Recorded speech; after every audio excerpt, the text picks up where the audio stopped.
how to do this, but it's my blog and I can talk about whatever I want. And is it in 21 Jump Street when he is like, you don't care about the environment? Dude, that's lame. That's right now. It's Earth Day and we need to value the earth, okay? So we're gonna talk about fast fashion and ethically sourced clothing. Thanks, Courtney.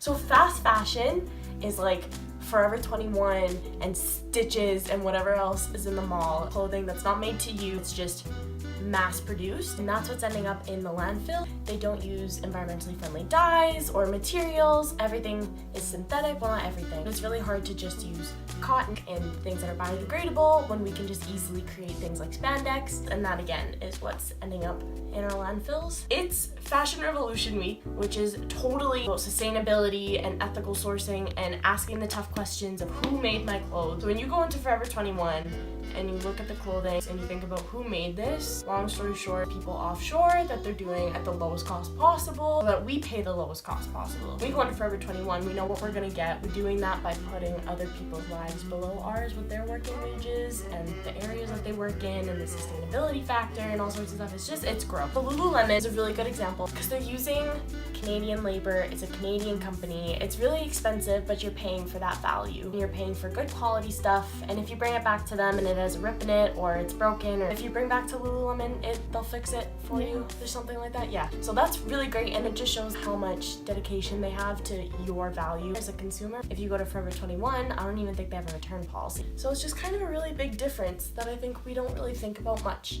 as consumers. When you're going to these local boutiques, you're supporting Canadian economy, and yes, you're paying a little bit more, but you're also paying for ethical wages, good working environments.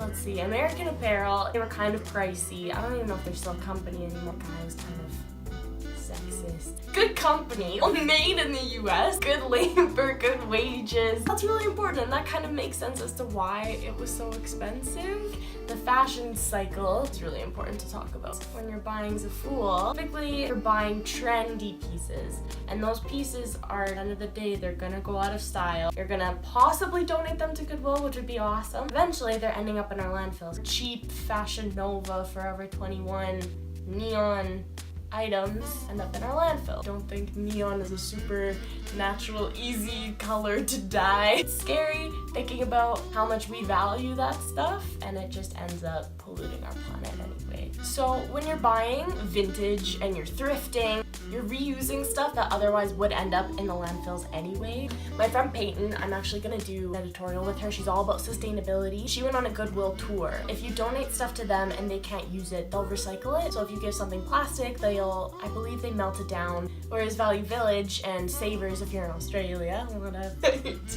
they have a claim that they give to villages in third world countries, but there's no proof of that. So the stuff that you're donating is ending up in our landfills anyway. All sorts of stuff is synthetic and it's killing us, so shop vintage and don't worry about it. Reusable bags. Other places have banned plastic bags entirely, and I just think that's so special. These things are super popular. They're $3 at grocery stores. They're $30 at Anthropologie. These are cute. Like, if we can use these instead of ugly plastic bags, that'd be sweet. So just think about it. When I came back to Alberta, somebody asked me, oh, do you have a compost? Oh, it's Alberta, we don't do that. Other places do that. It's just us. You can get reusable Ziploc bags. Think of all of the saran wrap that we're using, and then you just throw it in the garbage anyway. I really am not very educated on this. I don't really know what I'm talking about. When I'm wrapping up my food and I'm using saran wrap, where's it gonna go? It's just going straight into the garbage. I don't even recycle it. That's terrible. Like Keep cups or reusable coffee cups and stuff. You can get cute ones at Starbucks. Those are so good, and they give you 10 cents off. It's just cool. Stores like Mac and Lush have recycling programs, recycling programs. If you bring back empty containers, they'll give you something for free. So Mac, they give you a lipstick. Lush, I don't really remember what they give you. Lush, what they give you? Face mask. Ooh, something else that's really cool that I found out today. Your hair salons can be certified sustainable. A popular salon that I think is amazing is called Weekly. They are now certified sustainable. They can reuse and they can recycle all of their products. That kind of puts my mind at ease because you're sitting with your hair and toxic chemicals for so long. Everything is just certified sustainable, and that's friggin' cool. My friend Angeli sent me a link to this place called Earth's General Store, which is on White Ave, and they had a really interesting post. They were collecting boxes. It says, please recycle this box on the end of it. At first I would see that and I'd be like, oh, that's really great.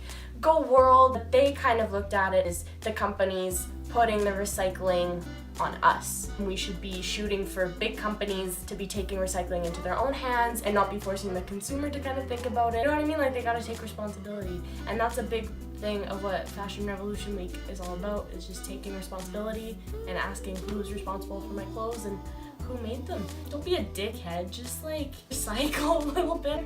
Oh my gosh. If Alberta, oh my gosh, could you imagine if everybody in Alberta used a reusable coffee cup? Do you know how much paper and crap we would save? All the highways covered in roll up the rim cups. Like, come on, guys, we're gross. Regardless of the pipeline, that's its own issue. We can recycle. I don't think that's asking very much. We just support our local communities and Canada-based designers. I think we would do a little bit of good for the earth.